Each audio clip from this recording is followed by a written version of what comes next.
Hey everybody, Norm from Tested here at Comic-Con 2018. One of the biggest booths on the show floor is Sideshow Collectibles. And Andy from Sideshow, how many new pieces do you bring here to Comic-Con? It gets crazy every year, more and more and more. This is probably the most, it's 260 new products just at this show today. And is this new products from Sideshow Collectibles or also including some of your partners that you distribute for us? Yeah, we have the new Sideshow items. We also have new pieces from Prime One, Iron Studios, Blitzway, and Hot Toys, all here today. Our distribution partners, some exclusives. Yeah, a lot of stuff nobody's seen. It's going to be fun. And it's incredible to see in person. Now, surrounding the booth here, in kind of a U-shaped display, are your premium format figures. These are quarter scale figures, incredible size, and size is something I want to focus on because behind us is Doomsday, which to me, is that quarter scale? Because it's massive. It is, yeah, that's 1/4 scale, 1/4 scale. He's a big dude, what can I say? And this is the prototype right here. This is your first look at a brand new piece coming out hopefully very, very soon. And the idea behind it was that Doomsday has basically just kicked the ass of the entire Justice League. So it's a comic book inspired by his first appearance. The alternate portrait for this, which we aren't showing at the show floor, is going to be his with his original mask as well. And as you can see, as he slowly just winches around, come on, we have Superman's cape, his tattered cape. This is cut and sew fabric with wiring in it. He has Batman's cowl down here. He has a batarang stuck in his chest. You can see Wonder Woman's sword, and then around the back there we have the trident, Aquaman's trident. I look at this and yes, and then there's Green Lantern. Oh, he has it on a bone.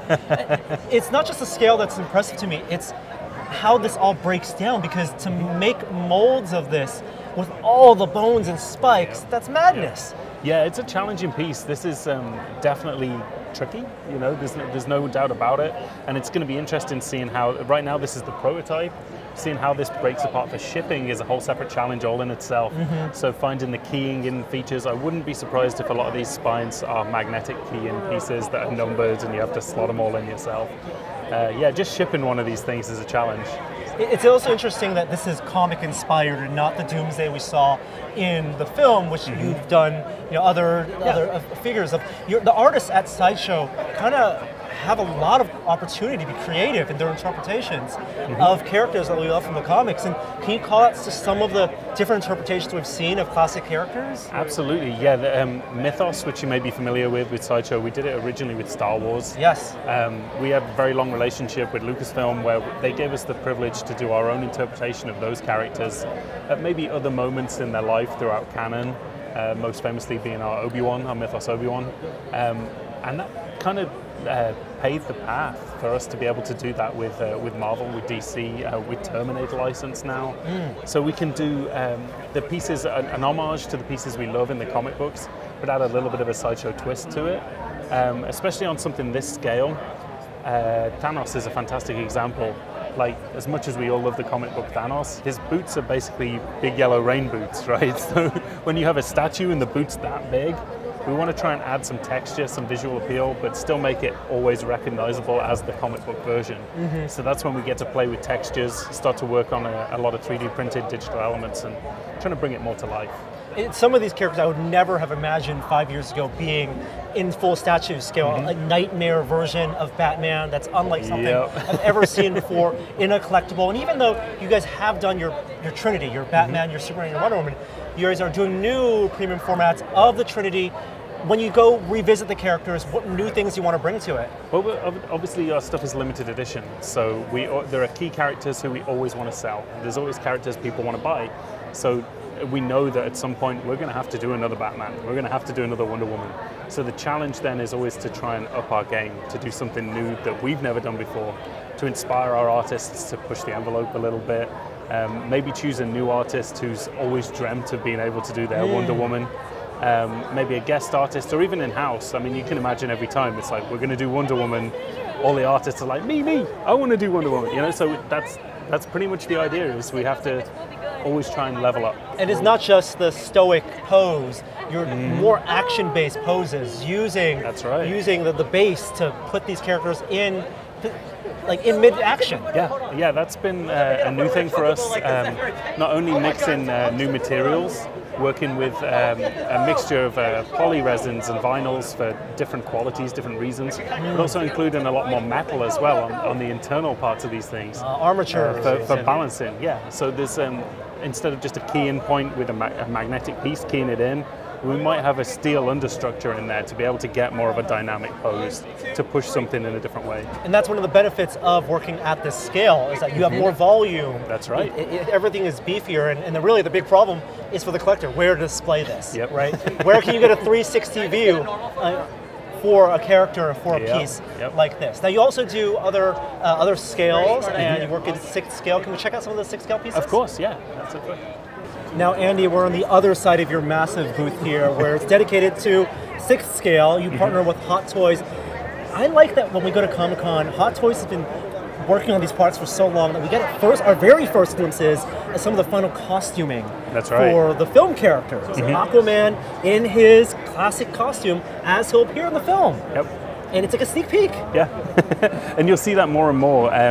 Not only a first look at pieces, the costumes that are going to be in movies, but also now the opportunity with the new concept art series to look at how costumes could have been, which is really interesting, something a bit different, you know? Yeah, so I saw this online. One of my favorite things to do is buy art of the movie books, right? When a new Captain America movie comes out, I'm going to flip through, because so much of that concept art never makes it to screen. You want to appreciate that. And now they get turned into the real world with figurines based on concept art. What do we have here? We have two pieces here, both prototypes, based on Ryan Meinerding's concept art for Civil War. So this is scenes which could have been costumes that never made it to the screen. Really just a chance to see inside Ryan's mind and his design sensibilities, what he was going for. But yeah, being made as statues for the 10th anniversary. So it's cool, you can actually see here a little glimpse of how they looked.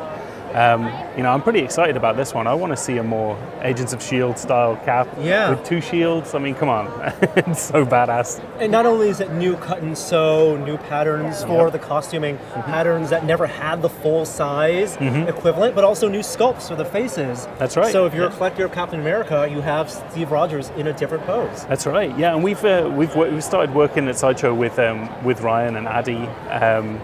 And Andy Park. Yes, from the Creative Concepts team. Incredible artists for visual development. We're now working with them doing limited edition prints based on their keyframes as well. Oh. So we're trying to, as part of our lineup of the 10th anniversary, we have limited edition prints. We have statues based on early concepts of Iron Man, and now Hot Toys have brought out these fantastic concept art series pieces. I think now you're heading towards that 10-year anniversary. Yeah. Everyone's getting nostalgic. And there's a definite hunger to see what could have been, other tweaks within that world as it went on. Well, also I think it brings the comic book fans back into the fray. It's not just the movie properties. When you talk about Adi Granov, who designed the original Extremis Iron Man armor, that the first Iron Man movie was hugely inspired by, it's great to see that original armor now as a collectible, as a toy. And it's fun to, when you talk with Adi, when you talk with Ryan, you realize these guys are like hardcore comic book fans as well. They really wear their hearts on their sleeves. They love this stuff. And when you can see that, you know, the nods to the comic books in the Spider-Man design, for example, you know that they love this just as much as we do. And it's a real privilege. I mean, it's an honor to even have these pieces in the booth. And Ryan was here earlier, and I was just geeking out. It was just so cool to talk to him about his take on this. Now, we've talked about premium format, corner scale, we've now talked about 6th scale, but you guys also go bigger. The biggest scale, legendary scale. Let's go check out one more piece. You got it. And finally, at legendary scale, you said I couldn't leave the booth without checking this out. That's right. Poor Spider-Man. What's special about this Spider-Man? Well, apart from it being my favorite piece in the booth, which is always the most important thing, you know, but no, this is legendary scale. Definitely our museum-style statuary. It's very, it's something you'd expect to see in an art gallery, is always the way we look at this. This particular piece, not only is it kind of cool because it was traditionally sculpted, this was sculpted by Alfred Paredes. Oh, I love Alfred's work. All done by hand, which is amazing. But then, hats off to Mr. Tim Hansen over at Sideshow. This is a fully tailored Spider-Man suit. So when you say cut and sews, this is a suit. That's right. A real spider suit. That's right. So where are the seams and where does it zip up?